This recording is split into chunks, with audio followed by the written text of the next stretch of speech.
सर्दी आ गई है। बाहरी रूप से हम अपने शरीर को गर्म रखने के लिए हर संभव कोशिश करते हैं। जैसे हम गर्म कपड़े पहनते हैं, हीटर, ब्लोअर और आग जलाते हैं। कई गर्म चीज़ें हम खाते हैं, जैसे काढ़ा बनाते हैं, गुड़ इत्यादि का सेवन करते हैं। उसी तरीके से हमें अपने शरीर के भीतर की अग्नि को भी जगाने के कुछ अभ्यास करने आवश्यक हैं। तो आज मैं आपको एक ऐसा प्राणायाम बताऊंगी जो हमारे शरीर के अग्नि तत्व को बढ़ाएगा, हमारे शरीर के सूर्य तत्व को बढ़ाएगा। जैसे कि हम सभी जानते हैं कि हमारा जो शरीर है ये पंच तत्वों से मिलकर बना है, जिसमें पृथ्वी, जल, अग्नि, वायु, आकाश आते हैं। तो प्रत्येक तत्व का अपना अपना महत्व है।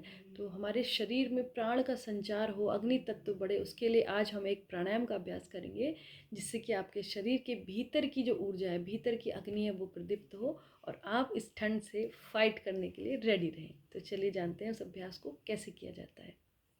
सबसे पहले आपको क्या करना है, एक सहज आसन में बैठना है, जहाँ पर कि कोई भी डिस्टर्बेंस ना हो और आपका जो शरीर है कंफर्टेबली आप एक जगह पर बैठ सकें। उसके बाद आपको आंखें बंद करके सहजता के साथ 5 बार श्वास प्रश्वास करना है। इस सांस प्रश्वास की गति से आपके जो सांस भाग रही थी, जिसमें जो फ्लक्चुएशन था, जो शैलो ब्रीदिंग आप कर रहे थे, वो सहज हो जाती है और आपकी जो जो श्वास की गति है वह धीमी होने लगती है।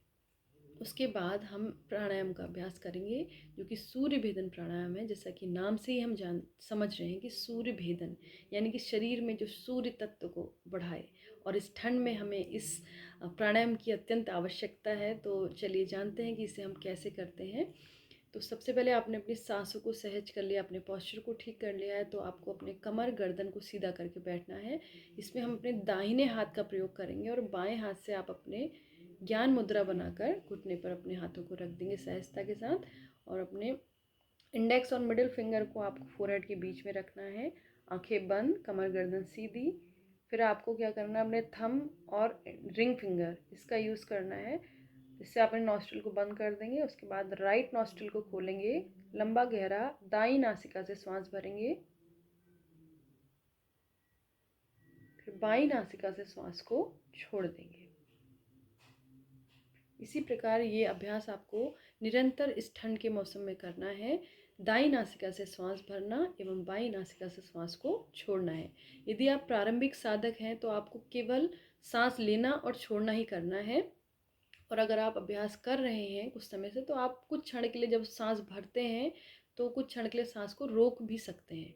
लेकिन अगर आप अभी शुरू कर रहे हैं तो केवल राइट नॉस्ट्रिल से आपको इनहेल करना है और लेफ्ट नॉस्ट्रिल से एक्सेल करना है। केवल इनहेल और एक्सेल पर फोकस करना है।